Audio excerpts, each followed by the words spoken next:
mais quel jour de joie quand on m'a dit que Dieu m'aimait. Oh mais quel jour de joie quand Dieu est venu me sauver. Alors je danserai, je le louerai et je l'adorerai. Alors je danserai, je redirai, Dieu a tout changé. Chaque deuil en une danse, ma tristesse en une joie, mes petitesses en lieu immense. Dieu a tout changé. Chaque peine en une chance, ma détresse en une foi, mon désespoir en espérance. Son feu s'est allumé en moi. Oh mais quel jour de joie quand on m'a dit que Dieu m'aimait. Oh mais quel jour de joie quand Dieu est venu me sauver. Alors je danserai, je le louerai et je l'adorerai. Alors je danserai, je redirai, Dieu a tout changé.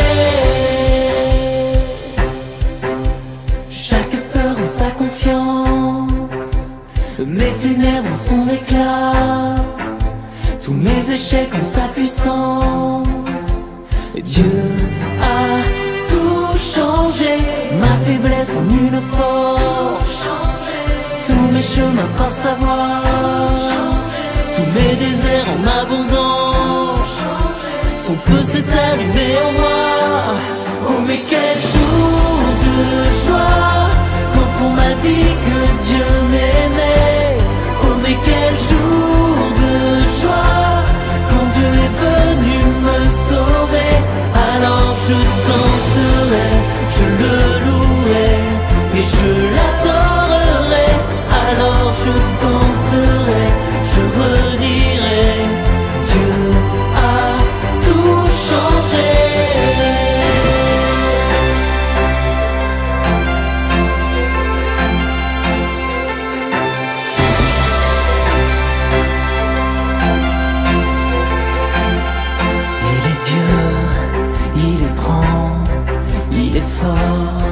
Et puissant, il est bon pour toujours, éternel en amour.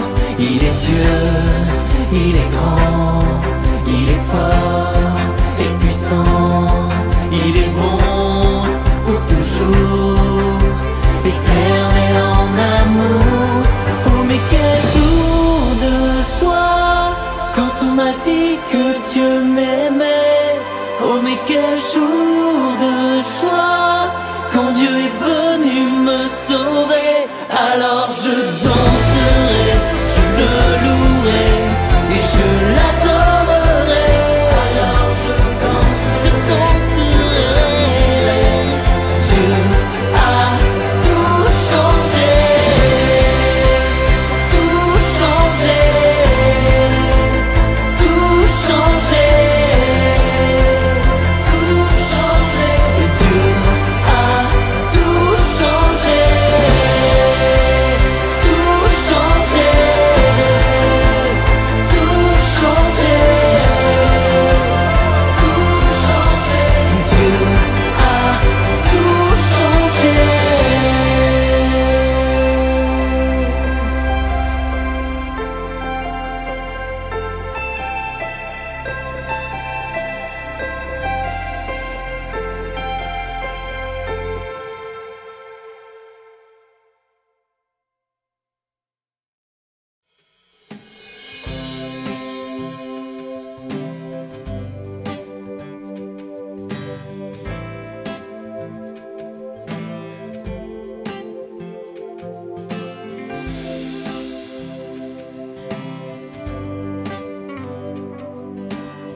Seulement une partie de ta présence, mais nous voulons que les cieux entrent en ce lieu.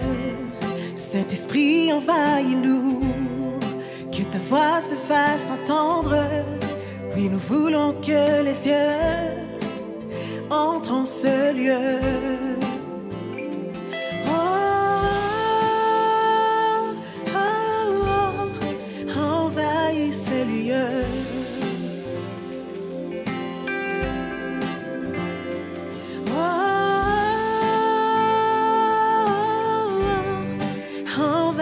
Ce lieu. Nous ne voulons pas seulement une partie de ta présence, mais nous voulons que les cieux entrent en ce lieu. Saint-Esprit, envahis-nous, que ta voix se fasse entendre. Et nous voulons que les cieux entrent en ce lieu. Nous ne voulons pas seulement une partie de ta présence, mais nous voulons que les cieux entrent en ce lieu. Saint-Esprit, envahis-nous, que ta voix se fasse entendre. Oui, nous voulons que les cieux entrent en ce lieu.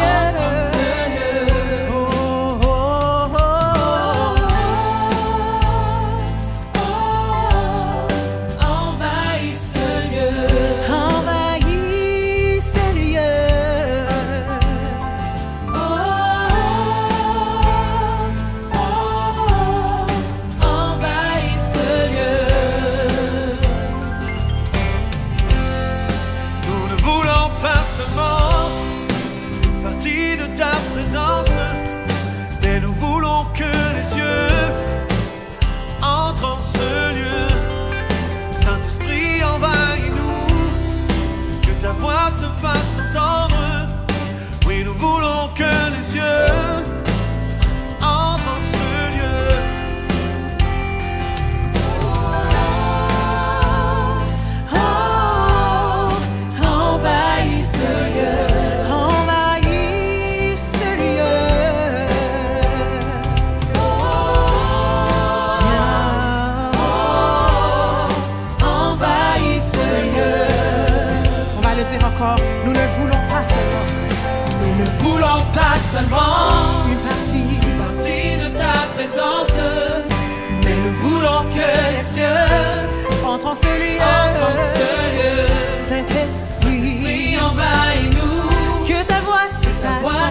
envahit ce lieu.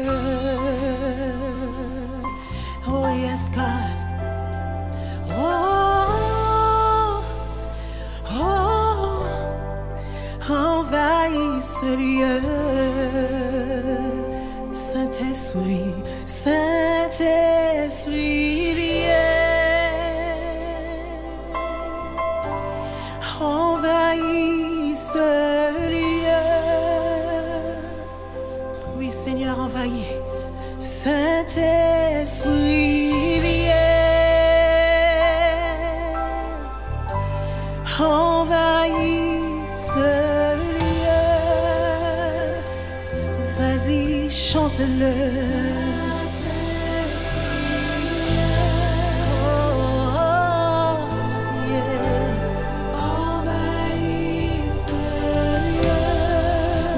Que tu viennes, Seigneur, envahir de ta présence, Seigneur. Envahis-nous, Seigneur, envahis-nous, Seigneur. Envahis ce lieu.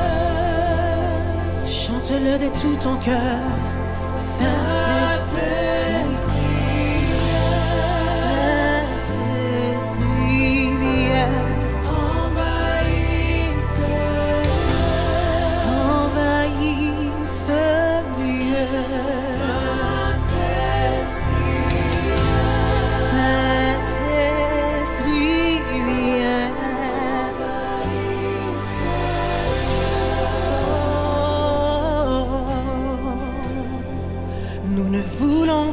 Seulement une partie de ta présence, mais nous voulons que les cieux entrent en ce lieu.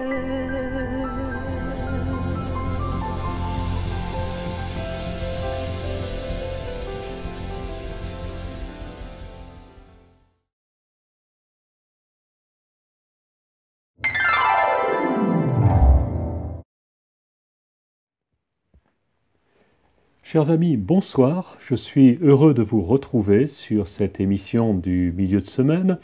Une émission qui vous est proposée, je vous le rappelle, par la Cité de Lumière, sa chaîne YouTube.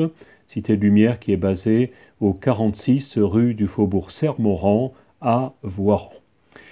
Vous savez que j'ai l'habitude de vous d'aborder régulièrement la lecture des Saintes Écritures. Et simplement pour, sans entrer dans trop de détails, cette lecture peut être abordée de façon différente, soit par une lecture suivie du début jusqu'à la fin, soit une lecture, j'allais dire, un petit peu plus sporadique, où l'on choisit peut-être un livre que l'on préfère, avec lequel on a plus d'affinité, un livre bien sûr au milieu des Saintes Écritures, soit alors une approche qui est plus à l'écoute du texte. Et c'est de celle-là que je voudrais vous parler ce soir, au travers d'un récit qui nous est rapporté dans deux livres. Il est quasiment identique dans ces deux livres, c'est-à-dire dans le deuxième livre de Samuel et le premier livre des Chroniques, qui relate de la même façon l'entrée en règne du roi David. Je vous propose donc de lire ces quelques versets, le deuxième livre de Samuel, chapitre 5, verset 17, si vous avez une Bible devant les yeux. Sinon, eh bien, écoutez tout simplement et faites-moi confiance pour ne pas travestir le texte. Les Philistins, entre guillemets, les Philistins sont toujours les ennemis jurés d'Israël, et nous savons que les rois de cette époque vont régulièrement combattre contre ce peuple qui est un peuple voisin, mais un peuple en même temps ennemi et, je dirais, assez tenace dans sa qualité de, si on peut appeler ça une qualité, de nuisance vis-à-vis du peuple dont David est devenu le roi. Les Philistins apprirent qu'on avait donné l'onction à David comme roi sur Israël, et ils montèrent tous à sa recherche. David l'apprit et descendit à la forteresse. Les Philistins arrivèrent et s'infiltrèrent dans la vallée des Réphaïm. David consulta l'Éternel en disant « Monterai-je contre les Philistins? Les livreras-tu entre mes mains ?» Et l'Éternel dit à David, monte, car je livrerai certainement les Philistins entre tes mains. David arriva à Baal-Pératsim, où il les battit. Puis il dit, l'Éternel a fait une brèche dans les rangs de mes ennemis devant moi, comme une brèche faite par les eaux. C'est pourquoi l'on a donné à ce lieu le nom de Baal-Pératsim. Ils abandonnèrent là leurs idoles, et David et ses hommes les emportèrent. Voilà la première partie de ce récit. David vient de prendre le pouvoir. C'est un homme qui est un homme de combat, on peut le qualifier ainsi. Il a l'habitude de combattre. Et malgré cela, je m'arrête sur un petit morceau de phrase qui me dit que David consulta l'Éternel. Il consulta son Dieu. Il ne va pas se lever comme un seul homme et partir au combat. Il prend la précaution du conseil le plus éminent qu'il puisse trouver, c'est-à-dire celui de Dieu. Et je m'arrête pour ces quelques instants dans cette lecture et dans cette méditation du texte pour vous adresser une question. Êtes-vous celui qui, tout de suite, lorsqu'il a un ouvrage à réaliser, une décision à prendre, une organisation à mettre en place, va se confier dans ses propres capacités ou alors demander conseil. Et en allant plus loin, demander conseil à celui qui est capable de dispenser les conseils les plus élevés et les plus éclairés. David nous donne en cela un exemple. Il était roi, il était entouré d'hommes peut-être et de femmes également, il n'était pas du tout misogyne là-dessus, et ces personnes lui prodiguaient des conseils. Mais il ne va en aucune manière s'arrêter à ces seuls conseils, mais recueillir le conseil le plus élevé, celui de son Dieu.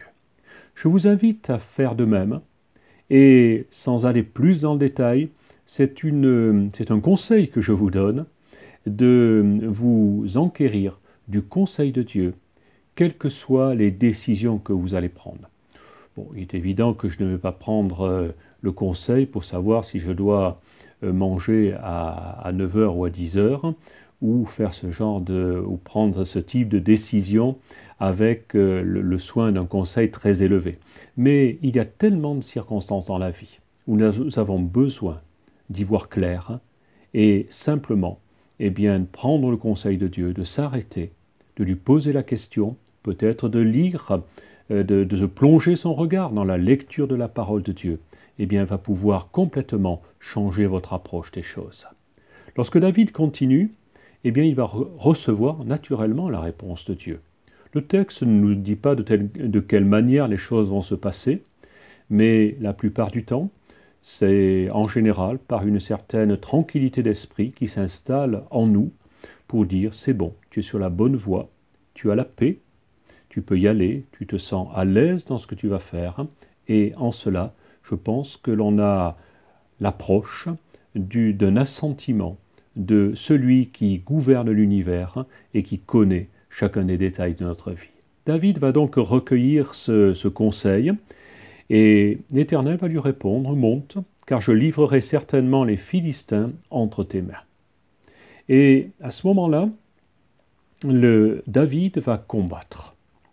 Et si je prenais cette fois-ci le livre des Chroniques, qui donne à peu près le même récit, David consulta Dieu en disant « Monterai-je contre les Philistins? Les livreras-tu entre mes mains ?»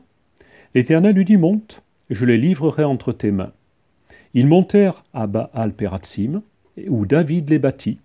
Puis il dit « Dieu a fait une brèche dans les rangs de mes ennemis par ma main, comme une brèche faite par les eaux. » Ce qui va se passer à ce moment-là est quelque chose qui tient du miracle.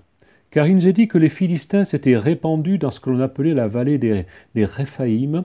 Je ne m'attarderai pas outre mesure sur ce que veut dire les Réphaïm, mais il semble que c'était soit une peuplade de géants de cette époque-là, d'hommes de haute taille, extrêmement redoutables, soit le mot par lui-même signifie la vallée des ombres, qui peut nous amener à penser à un combat d'ordre un peu plus spirituel, allons-nous dire. Mais peu importe, le mot qui attire mon attention, c'est que ces hommes, ces ennemis, s'étaient répandus. Autrement dit, ils étaient nombreux. Ils étaient, semble-t-il, invincibles pour la petite armée à la tête de laquelle se trouvait le roi David. Car David n'était pas un homme à la tête d'une immense armée. Mais lorsqu'il va recevoir le conseil de Dieu, il va en tenir compte, il va monter, se battre, et il nous dit que par sa main, eh bien, il va faire une brèche dans les rangs de ses ennemis répandus dans la vallée des Réphaïm. Autrement dit, il va venir vers eux comme un genre de torrent qui se déverse. Nous avons eu le triste spectacle ces derniers mois de torrents qui emportent tout sur leur passage, et je dirais que c'est des épisodes atmosphériques qui se produisent de plus en plus souvent. Et David va exactement comparer cela à un torrent qui effectue une brèche. C'est pour cela que ce lieu va être qualifié, va avoir un nom qui s'appellera Baal Peratsim, c'est-à-dire le maître des brèches. Et je m'arrête là-dessus avec un petit peu d'ironie, j'allais dire, un petit peu d'ironie dans le sens où il y a une énorme différence entre cette armée ennemie, apparemment invincible, répandue dans la vallée des Réphaïm. Comment l'attaquer? Personne ne le sait. Sinon, la stratégie, la petite stratégie que David va détenir et par laquelle il va, semble-t-il, fondre sur eux à l'improviste, créer une brèche, et en créant cette brèche, on lit un petit peu plus loin, dans le premier passage, au moment où cette brèche a eu lieu, au moment où l'on a donné en quelque sorte à ce lieu le nom de Baal Peratsim, le maître des brèches, eh bien ces hommes tellement affolés ont abandonné derrière eux leurs idoles, leurs gris-gris, leurs petites statuettes de toute nature. Ils les ont laissées derrière eux, et il nous a dit que les hommes de David les ont emportés. Autrement dit, il y a eu comme une panique qui s'est opérée dans les rangs de cette armée apparemment invincible, au point qu'ils ont abandonné ce qui, pour eux, était certainement le plus important. Pour David, son Dieu et son seul Dieu était l'Éternel des armées, qualifié ainsi dans la parole de Dieu. Mais pour cette armée ennemie, c'était ces statuettes, ces divinités qui étaient fabriquées et qui étaient là comme pour les aider à remporter la victoire. Et à ce moment-là, la panique s'est répandue simplement au milieu de ce rang ennemi. Et l'on est passé d'un état d'invulnérabilité au niveau de ce peuple ennemi à un niveau que David a qualifié de Baal Peratsim. Autrement dit, votre maître, eh bien, il n'est capable qu'à laisser se constituer des brèches au milieu de vous. Autrement dit, la victoire, ce n'est pas à vous qu'elle appartient, mais c'est vraiment au Dieu que je sers et au Dieu sur lequel je veux baser toute mon autorité et l'autorité de mon royaume. Et David va être cet homme qui ne va pas se baser, il a fait des erreurs, certes, mais il ne va pas se baser sur les petites statuettes qui pouvaient être des porte-bonheur ou, dans ce cas, des porte-malheur, mais il va se baser sur l'Éternel, son Dieu. Et je vous invite à cela. Peut-être avez-vous des habitudes. Vous avez des habitudes de peut-être plus ou moins superstitieuses, plus ou moins habituelles. En famille, ça se faisait ainsi. Je vais vous dire ce soir que ce n'est pas là la chose qui vous assurera la victoire dans les circonstances de la vie.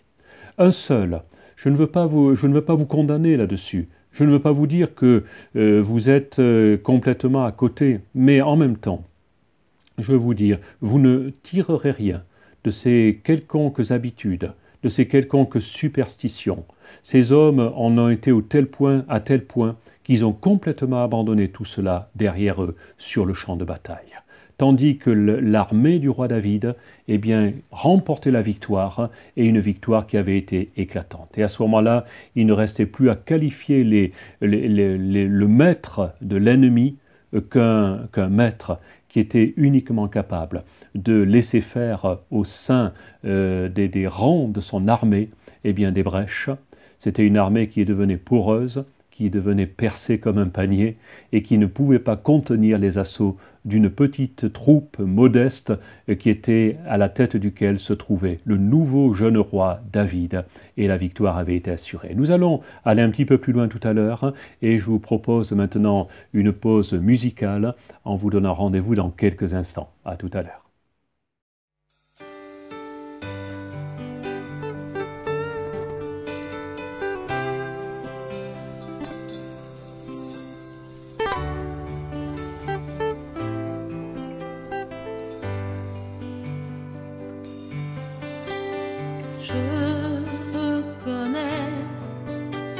Tu peux tout et que rien ne t'est impossible. Je reconnais que tu peux tout et que rien ne t'est impossible.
Les impossibilités exaucent ta prière.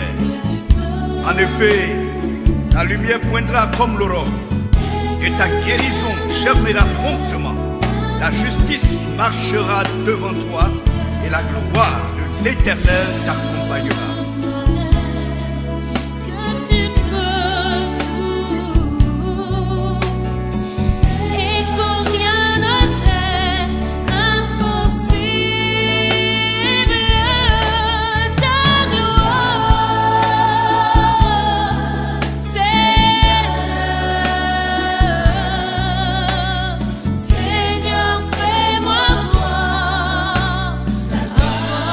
Lève-toi donc et sois éclairé, car ta lumière arrive et la gloire de l'Éternel se lève sur toi. Seigneur, fais-moi voir ta gloire.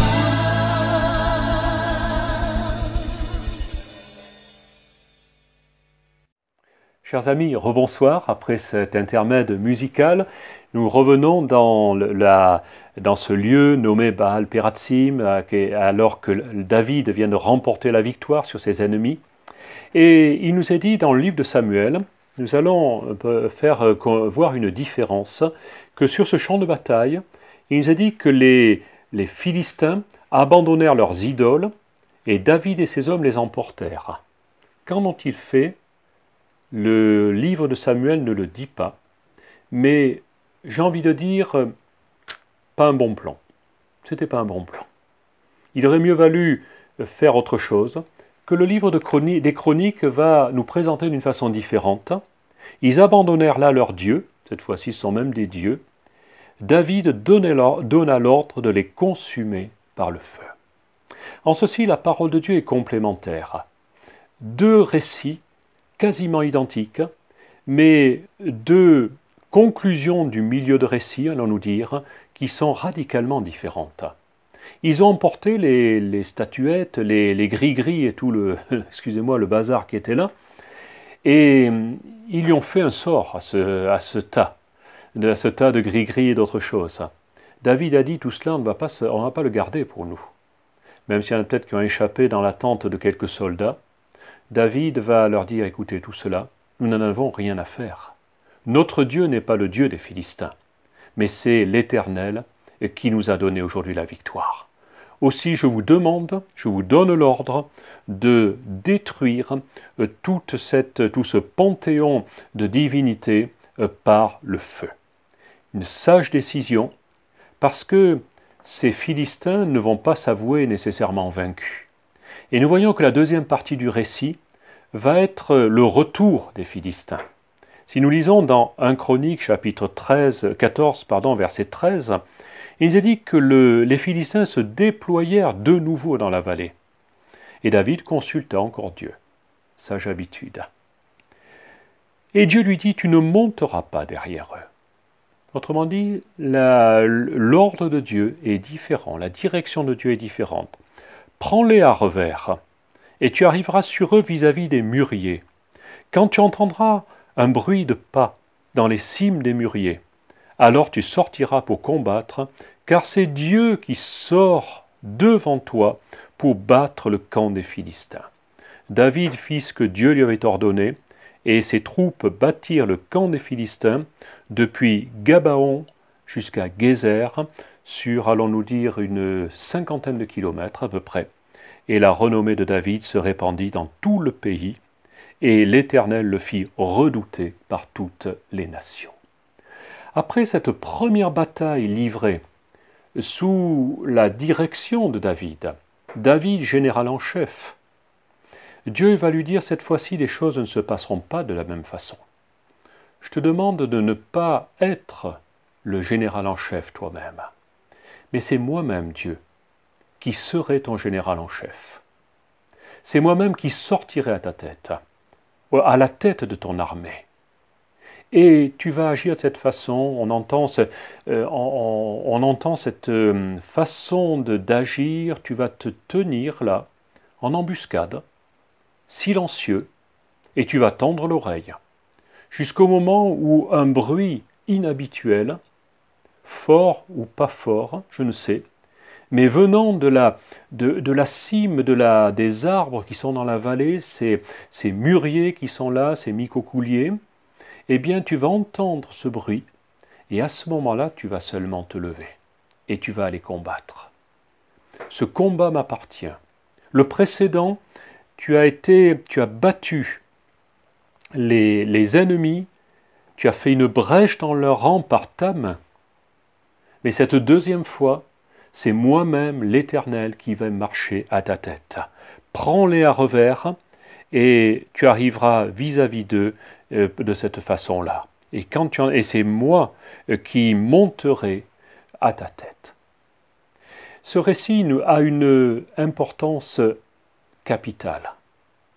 Pour le roi David, il s'agissait d'obéir rigoureusement à ce que Dieu lui demandait de faire, chose que n'avait pas faite son prédécesseur, le roi Saül. Il avait failli en la matière, et en cela il avait été destitué, non pas immédiatement de la part du peuple, mais destitué aux yeux de Dieu.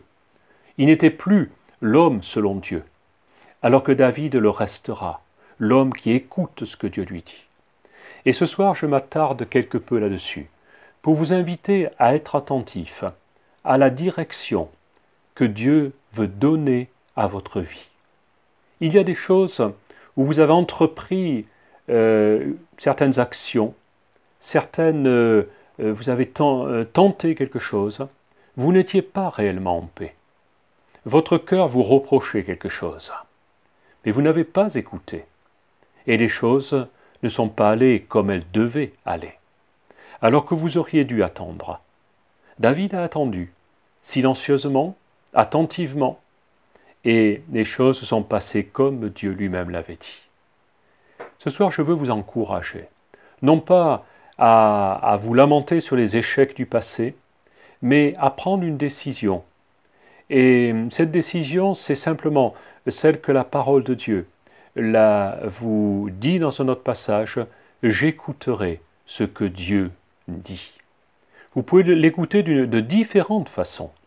Ça peut être un témoignage intérieur, ça peut être un sentiment de paix qui vient dans votre cœur et qui vous dit « je peux aller dans ce sens, le feu est ouvert, je peux passer ».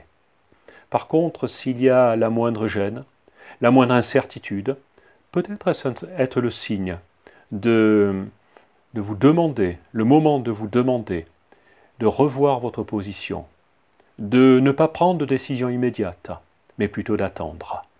Attendre que le feu passe au vert. Et à ce moment-là, eh bien, vous pourrez y aller. David s'est comporté de cette façon-là.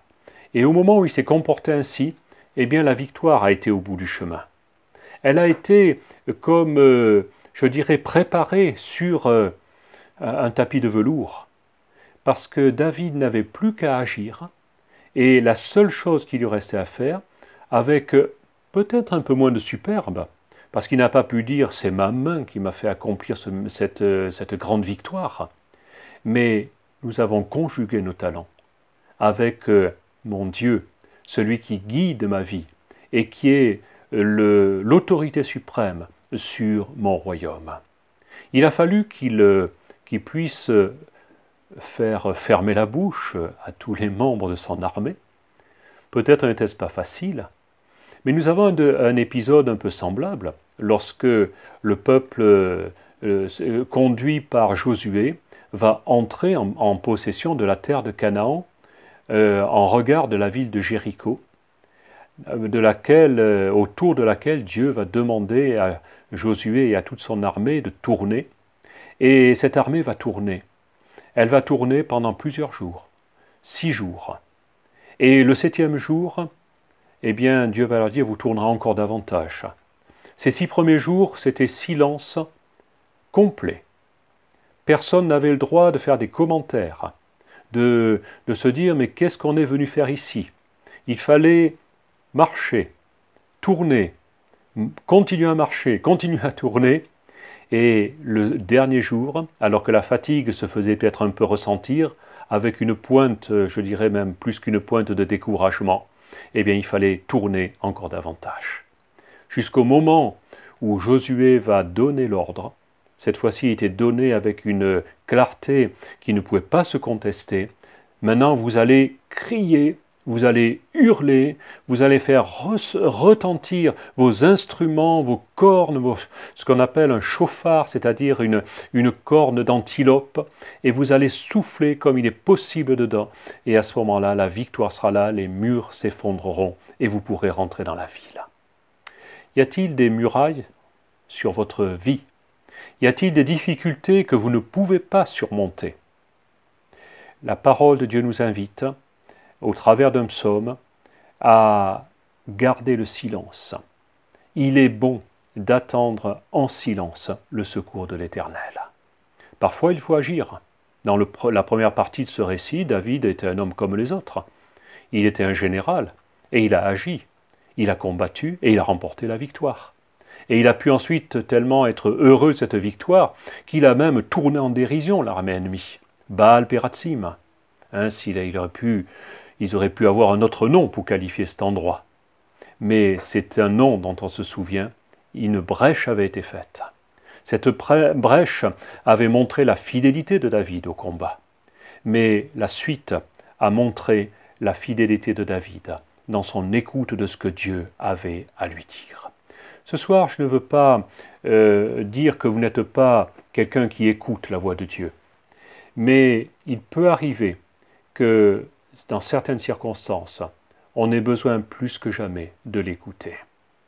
Dans les circonstances les plus simples, il m'est arrivé de demander à mon Dieu de m'éclairer pour le choix de certaines choses que j'avais à me procurer, à acheter.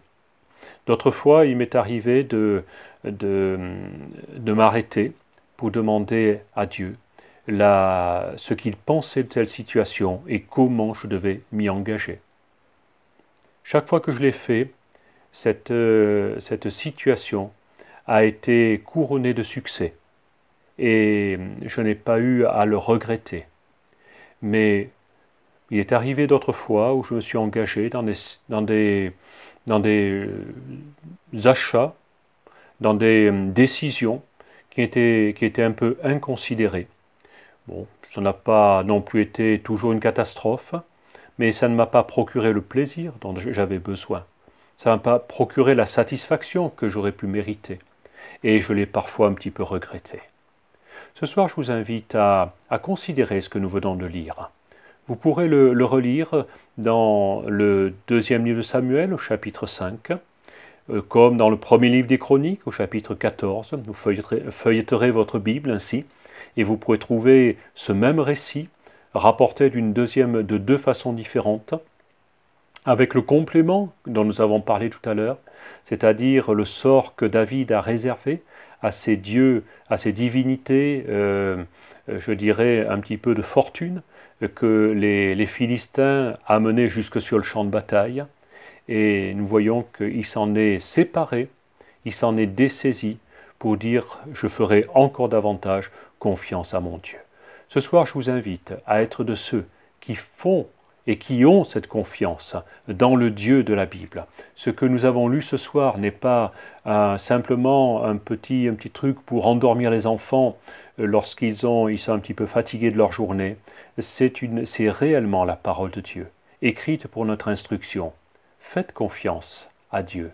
Écoutez peut-être le bruit de ses pas sur la cime des mûriers. Je ne dirai pas ce soir ce que sont les mûriers. Ça peut être beaucoup de choses dans votre vie, mais peut-être la façon dont Dieu est capable de vous parler. Vous savez comment il peut le faire. Vous savez qu'il peut le faire de différentes façons, voire même par quelqu'un que vous n'auriez pas imaginé en capacité de vous parler. Mais peut-être ce jour-là, sera-t-il pour vous la voix de Dieu, et vous disant « ne va pas dans cette situation, je ne te sens pas là-dessus ». À ce moment-là, arrêtez-vous. Et si les choses se confirment, eh bien vous aurez été protégé, peut-être d'une déconvenue qui pour vous aurait envoyé sur une voie de garage. Je vous souhaite une bonne soirée et je vous dis, je pense, à très bientôt avec maintenant un nouveau morceau musical, une nouvelle chanson. Passez une bonne soirée et je termine en vous disant que Dieu vous bénisse.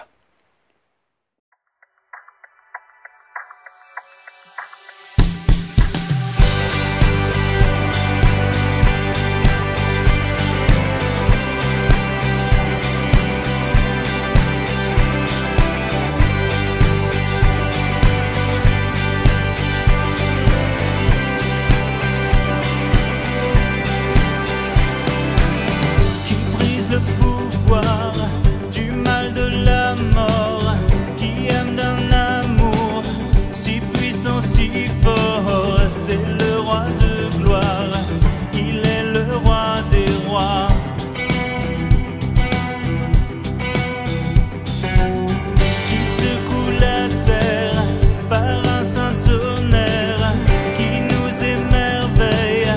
ardent de mystère, c'est le roi de gloire, il est le roi des rois. Quelle grâce incomparable, quel amour infini, que tu aies pris ma croix, que tu sois mort pour moi. Tu as payé le prix pour qu'enfin je sois libre.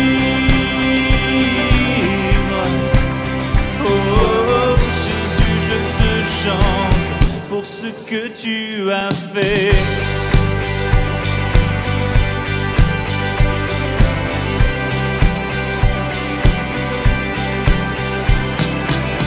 Qui ramène la paix dans la confusion, change les orphelins en fils et en filles. C'est le roi de gloire, il est le roi des rois, qui règne sur les peuples dans la vérité, brille comme le soleil de tout son éclat.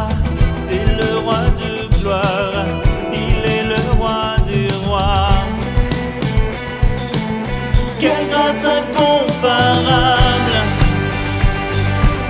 quel amour infini, que tu aies pris ma croix, que tu sois mort pour moi. Tu as payé le prix pour qu'enfin je sois libre.